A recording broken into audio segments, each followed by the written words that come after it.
पोर्टुगल में नागरिकता मिल रही है। ऐसी रील्स आजकल बहुत देखने को मिलती है, लेकिन सच्चाई क्या है, पोर्टुगल का लॉ क्या कहता है और सही में आपको पोर्टुगल की नागरिकता मिल सकती है या नहीं, आज के वीडियो में कवर करेंगे। पहले हम पोर्टुगल के बारे में जानकारी साझा कर लेते हैं।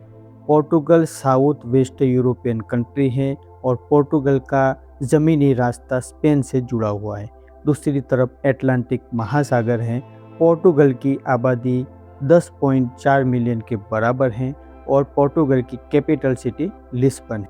करेंसी की बात करें तो पोर्टुगल में यूरो चलता है और जॉब सेक्टर की बात करें तो आईटी सेक्टर हो गया, डिजिटल मार्केटिंग हो गया, एग्रीकल्चर सेक्टर हो गया, होटल टूरिज़्म सेक्टर हो गया वगैरह में आपको अलग अलग पद पे काम मिल सकता है। सैलरी रेशियो की बात करें तो 800 यूरो से लेकर 1500 यूरो तक कैटेगरी वाइज अलग अलग आपको सैलरी मिल सकता है। अब बात करते हैं मुद्दे की। आजकल बहुत सोशल मीडिया में देखने को मिलता है कि पोर्टुगल में नागरिकता मिल रही है। मैं आपको बता दूं कि सभी देश के नागरिकता कानून होते हैं, इसी तरह पोर्टुगल का भी नागरिकता लॉ है, पोर्टुगीज नेशनलिटी लॉ, जो 3 अक्टूबर 1981 में लागू किया गया था और समय समय पे बदलाव भी किया जाता है। पहले जो कानून था उसमें 5 साल अगर आप लीगल तरीके से पोर्टुगल में रहते थे तो सिटीजनशिप के लिए एलिजिबल हो जाते थे। उसके साथ साथ आपको लैंग्वेज का टेस्ट देना पड़ता था, क्रिमिनल रिकॉर्ड नहीं होना चाहिए और इनकम सोर्स होना चाहिए। लेकिन अभी 19 मई 2026 में कानून में बदलाव किया गया है और कानून सख्त कर दिया गया है। जो पहले 5 साल हुआ करता था उसकी जगह पे अभी 10 साल कर दिया है। 10 साल होने के बाद आप एलिजिबल होते हैं, लेकिन उसमें कंडीशन है कि 5 साल रहने के बाद आप पीआर अप्लाई कर सकते हैं। पीआर के बाद 10 साल जब आपका पूरा होगा उसके बाद आप नागरिकता के लिए एलिजिबल हो जाते हैं। पहले क्या होता था, 5 साल में जब आप वीज़ा के लिए अप्लाई करते थे तो जब फिंगर दिया जाता था उसी दिन से आपका दिन गिना जाता था। अभी नए कानून में जब आप पोर्टुगल पहुंच जाएंगे, आपको रेसिडेंट कार्ड मिलेगा, उसी दिन से आपका 10 साल की गिनती शुरू होगी। 10 साल के बाद जब आप एलिजिबल हो जाते हैं तो पोर्टुगीज़ लैंग्वेज का E2 लेवल का आपको टेस्ट पास करना होता है। उसके बाद आपका क्रिमिनल रिकॉर्ड नहीं होना चाहिए। अगर छोटा मोटा क्राइम है तो चल जाएगा, लेकिन 3 साल से ज़्यादा सज़ा वाला अगर कोई क्राइम है तो उसमें आप एलिजिबल नहीं हो पाएंगे। साथ साथ में आपको नॉलेज सिविक का भी टेस्ट देना होगा। पोर्टुगल की हिस्ट्री क्या है, कल्चर क्या है, उसके बारे में भी आपको एग्ज़ाम पास करनी होगी।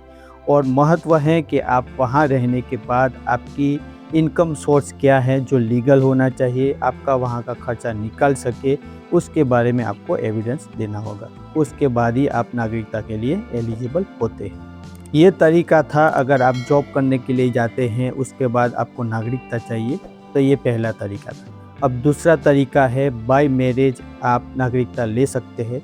ज़्यादातर देशों में होता है कि आप वहाँ के सिटीजन के साथ शादी करके नागरिकता ले सकते हैं। इसी तरह पोर्टुगीज़ नागरिक के साथ आप शादी करके 3 साल के बाद नागरिकता के लिए एलिजिबल हो जाते हैं, लेकिन जो शर्तें हैं वो आपको फुलफिल करना रहेगा। आखिर में होता है इन्वेस्टमेंट के बाद आपको गोल्डन वीज़ा के बाद आपको नागरिकता मिलती थी। पहले जो कानून था उसमें आप अगर प्रॉपर्टी खरीदते थे, ज़मीन खरीदते थे, मकान खरीदते थे तो आपको नागरिकता के लिए एलिजिबिलिटी हो जाती थी। अभी नए कानून में बदलाव किया है कि आप वहाँ पे प्रॉपर्टी खरीदते हैं तो नागरिकता के लिए एलिजिबल नहीं हो पाएंगे। बात करते हैं इंडस्ट्री। अगर कोई इंडस्ट्री में आप इन्वेस्ट करते हैं तो पहले के कानून में था कि इंडस्ट्री में आप इन्वेस्ट करते हैं तो एलिजिबल हो जाते थे। अभी ये पूरी तरह से बदल दिया है। अगर आपको इंडस्ट्री में इन्वेस्ट करते हैं उसके बाद भी नागरिकता के लिए एलिजिबल नहीं हो पाएंगे। कानून में इन्वेस्टमेंट के बाद मिलने वाली सिटीजनशिप में बहुत सख्ती की गई है। इन्वेस्टमेंट में आपको 5 lakh euro government approval funding company में इन्वेस्ट करना होगा या वेंचर कैपिटल फंड में आपको इन्वेस्ट करना होगा। उसके अलावा आप रिसर्च सेंटर में भी इन्वेस्ट कर सकते हैं। हिस्ट्री एंड हेरिटेज कल्चर में आप इन्वेस्ट कर सकते हैं। ये भी बताया है कि अगर आप जॉब जनरेट करते हैं, लोकल नागरिकों को जॉब मिलता है, ऐसा कोई आपके पास बिजनेस प्लान है, तो उसके बिहाफ पे आपका अच्छा इन्वेस्टमेंट होता है, तो आपको नागरिकता मिलने का चांसेस है।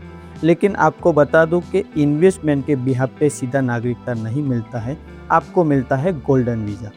गोल्डन वीज़ा मिलने के बाद आप एलिजिबल हो जाते हैं नागरिकता के लिए।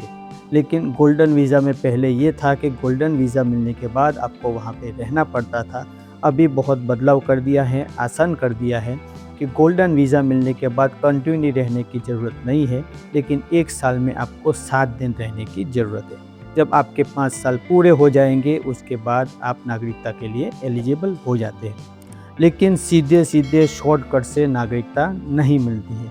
5 साल तो मिनिमम है। अगर आप 5 लाख यूरो के बराबर इन्वेस्टमेंट करते हैं तो 5 साल के बाद नागरिकता मिलने का चांसेस है। दूसरा कि बाय मैरिज आप 3 साल के बाद नागरिकता के लिए एलिजिबल हो जाते हैं। लेकिन नॉर्मली अगर आप वहाँ पे जॉब करने के लिए जाते हैं, उसके बाद नागरिकता चाहिए, तो इतना आसानी से नहीं मिलता है, 10 साल के बाद ही मिलता है।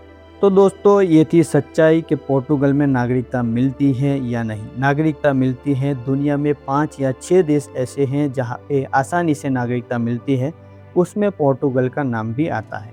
लेकिन नागरिकता जो बताया जाता है इतना आसान नहीं है। सभी देशों में गवर्नमेंट के जो लॉ होते हैं वो फुलफ़िल करने होते हैं, उसके बाद ही नागरिकता मिलती है।